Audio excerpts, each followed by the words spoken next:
Face कर रहे हैं। लेटेस्ट लीडर जिसने कुछ ऐसा स्टेप उठाया है वो है इटली की जॉर्जिया मेलोनी।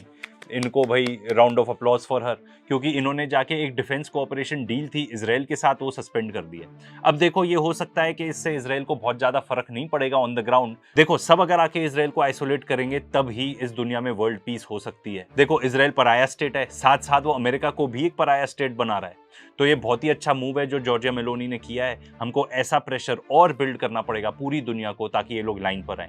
वैसे मुझे नहीं लगता लाइन पर आएंगे, धीरे धीरे इनकी सोसाइटी डिसइंटीग्रेट ही होनी चाहिए। अब देखो अमेरिका के लिए और बैड न्यूज है। जो सऊदी अरेबिया है जो कि होल्ड करता था 126.9 बिलियन डॉलर्स यूएस के ट्रेजरी बॉन्ड्स के, उन्होंने 10.6 बिलियन बेच दिए हैं पिछले महीने, जो कि बेसिकली मंथली डिक्लाइन है of 7.7%। This is huge news.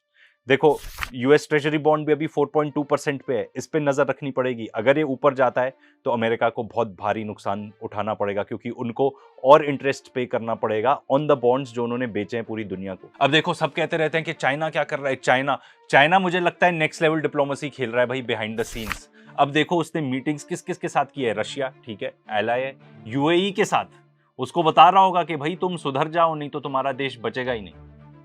Spain के साथ, तो भाई एक स्पेन एक ऐसा देश है एंड एक ऐसा यूरोपियन प्राइम मिनिस्टर है जो कि थोड़ी स्पाइन दिखा रहा है, थोड़ी रीढ़ की हड्डी दिखा रहा है। Senor Pedro Sanchez, salute to you. बहुत लोग ये बात करते हैं कि भाई अगर इंसैनिटी पूरी पागलपन होनी है, मतलब something like a nuclear bomb, या मैं तो इसको भी पागलपन बोलूंगा कि भाई ऑयल रिफाइनरीज पूरी एरिया की वो हिट कर दें, ठीक है, इजराइल जाके हिट कर दे ईरान की एंड ईरान जाके वही सेम चीज रेसिप्रोकेट कर दे पूरे रीजन में। ऐसे पागलपन होने से अगर कोई देश बचा सकता है तो वो है चाइना, कि भाई चाइना स्टेप इन कर सकता है, चाइना इंटरवीन कर सकता है before something crazy is about to happen, कि भाई ये चीज तो हम नहीं होने देंगे। अब देखो होगा क्या ये कुछ नहीं कह सकते, एंड स्पेशली जब एकदम बेअकल लोग हों इजरायलीज जैसे, who are basically leading this war. I don't know अगर आपने देखा था कि नहीं, पर नेतन्याहू ने एक इंटरव्यू में बोला था कि भाई हाँ जो वाइस प्रेसिडेंट और ये सब है ना, उनके जितनी भी पूरी टीम है वो मुझे रिपोर्ट करती है। तो पूरी ऐसा लगता है अमेरिकन आर्मी इजरायलीज को दे दी है। שוחחתי אתמול עם סגן הנשיא ג'יי די ואנס. הוא צלצל אליי ממטוסו בדרך חזרה מאסלאמבאד. הוא דיווח לי בפירוט כפי שעושים אנשי הממשל הזה מדי יום. अब आप ये देखो ईरान कह रहा है कि हमें 270 बिलियन डॉलर्स इन डैमेजेस चाहिए, ठीक है, अमेरिकन से इजरायली से। आई डोंट थिंक इजरायली से लेंगे, वो कह रहे हैं अमेरिकन को देना पड़ेगा।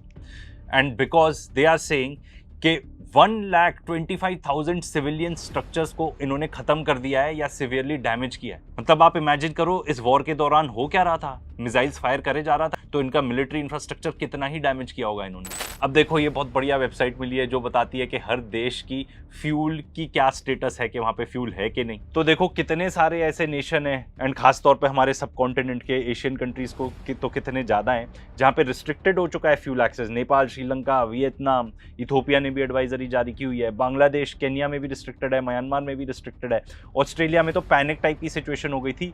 184 पेट्रोल पंप पे फ्यूल ही नहीं था, ड्राई हो चुके थे। पाकिस्तान के अंदर भी इमरजेंसी टाइप की सिचुएशन है, ठीक है। इंडोनेशिया में मॉनिटर कर रहे हैं। फिलीपींस तो कह रहा है कि भाई जो सैंक्शन लगाए थे रशिया के ऊपर वो हटा दो क्योंकि हम उनसे ऑयल खरीदना चाहते हैं। Philippines by the way all and out US ally है। इंडिया में भी बता रहे हैं कि एडवाइजरी / पैनिक लिखा हुआ है। वैसे पैनिक तो थोड़ा बहुत गैस के लिए था, अभी भी इंडस्ट्रीज वगैरह बंद हैं इंडिया में कुछ, क्योंकि गैस नहीं मिल पा रही है। तो ये एक अच्छा रिसोर्स है, इस पे आप नजर रख सकते हो टू फाइंड आउट कि एग्जैक्टली हो क्या रहा है दुनिया में। अगर एयरलाइन इंडस्ट्री की बात करें तो वहां पे ये बताया जा रहा है कि जो यूरोप की इंडस्ट्री है वहां पे सिस्टेमिक जेट फ्यूल शॉर्टेज होने वाला है अगर ये ब्लॉकेड कंटिन्यू करता है। तो जो इंटरनेशनल एनर्जी एजेंसी है वो बता रही है कि बहुत बड़ा सप्लाई शॉक आने वाला है इस साल में अगर ये डिस्रप्शन कंटिन्यू रही तो। एंड वो बता रहे हैं कि अगर ऑयल प्राइसेस पहुंच जाते हैं $150 अ बैरल तक, तो जितने भी कंज्यूमर्स हैं, ठीक है, उनको सरकार को बोलना पड़ेगा कि भाई आप फ्यूल सेविंग मेजर्स यूज करो। एंड मैं आपको बता दूं $150 अ बैरल पर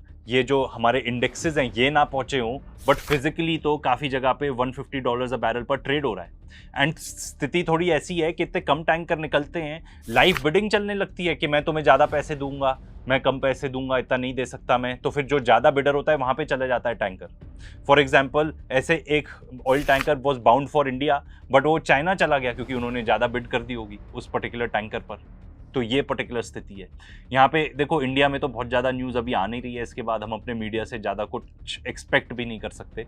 पर यहाँ पे बता रहे हैं जो फिशिंग इंडस्ट्री थी, जो बेसिकली बोट्स वोट्स जाके मछलियाँ पकड़ के लाती थी बॉम्बे के अंदर, वो एकदम ड्राई हो चुकी हैं। कमर्शियल गैस सिलेंडर्स इंडिया में प्रॉब्लम हो सकती है। अब तो पता चल रहा है कि फिश भी खाने को नहीं मिलेगी भाई। देखो IMF बता रहा है कि जो ऑयल है अगर वो 110 के ऊपर रहता है तो inflation will be hard to control.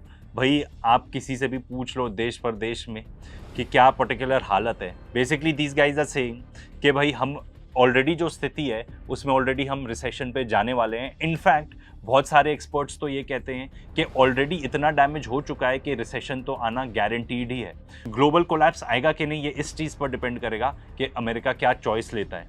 क्या वो रीजनेबल चॉइस लेता है एंड इजराइल को बोलता है कि भाई बस बहुत हो गया तुम्हारा, या अगर वो वही करता है जो अभी तक करता रहा है एंड ऐसा लगता है करेगा, इजराइल की बात ही मानेगा क्योंकि उनकी जो सरकार है वो पूरी हाईजैक हो चुकी है बाय इजरायलीज, तो फिर ग्लोबल इकोनॉमिक कोलैप्स होना तय है।